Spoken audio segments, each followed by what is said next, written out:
लोकशाहीमध्ये गुप्त मतदान पद्धतीने भारतरत्न राजीव गांधी विद्यालयात मतदान प्रक्रिया संपन्न।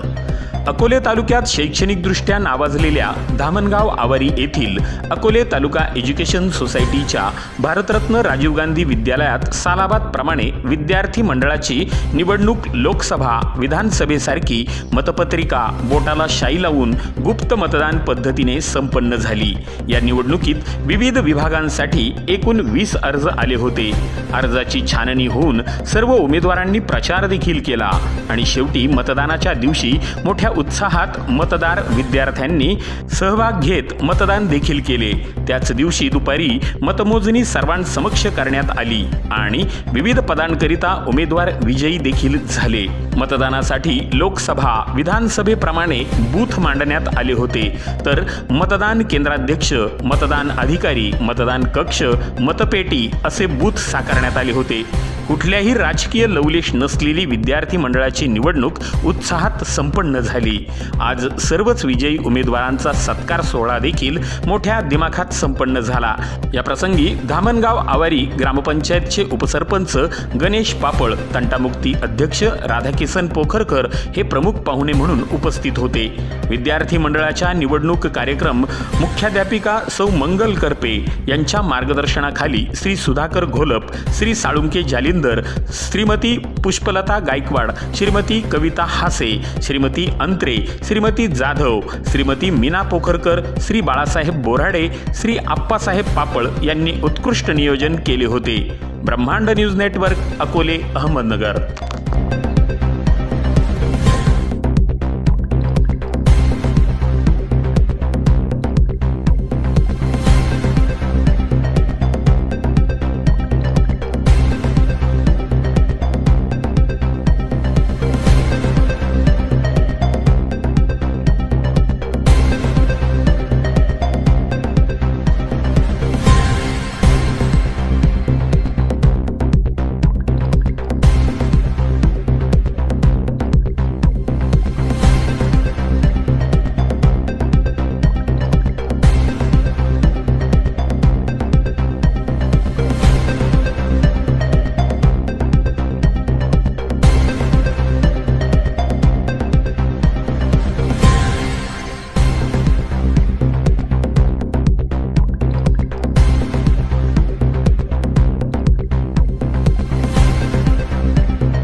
तसे गट्स तुमच्यामध्ये तुम्ही निर्माण केले पाहिजे।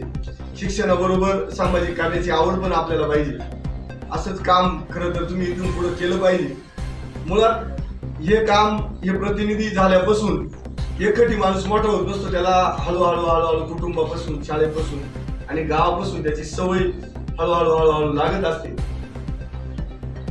तुम्ही जे प्रतिनिधी निवडून आले त्यांनी त्यांच्या विभागाचं काम अतिशय चोखपणे, अतिशय चांगलं करावं, याच मी धामणगाव आवारी ग्रामस्थांच्या वतीने खूप शुभेच्छा देतो।